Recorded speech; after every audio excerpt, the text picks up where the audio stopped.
ليه بنصحى أحيانا مفزوعين بدون حلم؟ ليه تصحى مرعوب ومفيش كابوس؟ عمرك صحيت من النوم فجأة وقلبك بيدق بسرعة ونفسك مقطوع وجسمك مشدود؟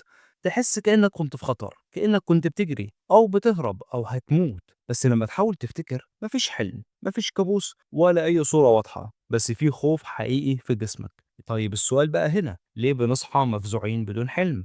هل ده معناه إن في مشكلة ولا دي خدعة من الدماغ؟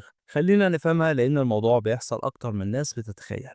أول حاجة لازم تعرفها، مش كل خوف في النوم لازم يجي من حلم. أحيانا الخوف بيبدأ من الجسم وبعدين المخ يحاول يلاقي له سبب. يعني ممكن يحصل الآتي: وانت نايم بيحصل نقص نفس بسيط، أو تغير مفاجئ في ضربات القلب، أو ارتفاع توتر عضلات، أو حتى حركة بسيطة في الجسم. المخ بيلقط الإشارة دي ويفسرها فورا على إنها خطر، وده لأن في جزء في الدماغ اسمه الأميجدالا أو مركز الإنذار، والأميجدالا شغالة إنها تصحيك قبل ما أنت تفكر. يعني هي مش بتسأل هو في خطر ولا مفيش خطر، لا هي بتتعامل كأنه في خطر لحد ما يثبت العكس. في سبب كمان قوي جدا في النوم: مخك مش دايما في مرحلة الأحلام. يعني ممكن تصحى في مرحلة نوم عميق والوعي ما كانش بيحلم أصلا، لكن يحصل تنبيه عصبي مفاجئ زي صعقة صغيرة للجهاز العصبي، فتصحى على نبض سريع، نفس سريع، خوف، من غير ما يكون في فيلم اسمه كابوس. في ظاهرة كمان بتحصل عند بعض الناس وهي النايت تيرور أو الفزع الليلي، وده بيبقى غالبا في النوم العميق.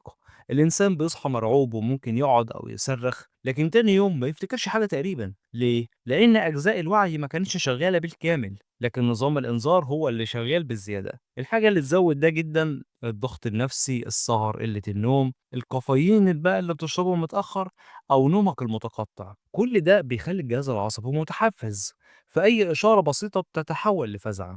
طيب ده خطر؟ لو بيحصل نادرا غالبا لأ، ده مجرد جهاز عصبي متوتر صحيان على إنذار.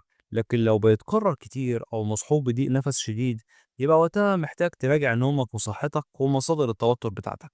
لو صحيت مفزوع، ما تحاولش تفتكر حلم بالقوة، اعمل العكس، رجع جسمك للأمان. نفس بطيء، شهيق 4 ثواني، زفير 6 ثواني. خلي عينك على حاجة ثابتة في الأوضة وقول لنفسك ده إنذار مش دليل. والسؤال الأخير اللي يفضل معاك: لو مخك يقدر يصحيك مفزوع من غير حلم، يا ترى قد إيه من خوفك في الحياة مجرد إنذار مش حقيقة؟ لو عجبتك الحلقة ما تنساش تعمل لايك وسبسكرايب، ونشوفك الحلقة الجاية.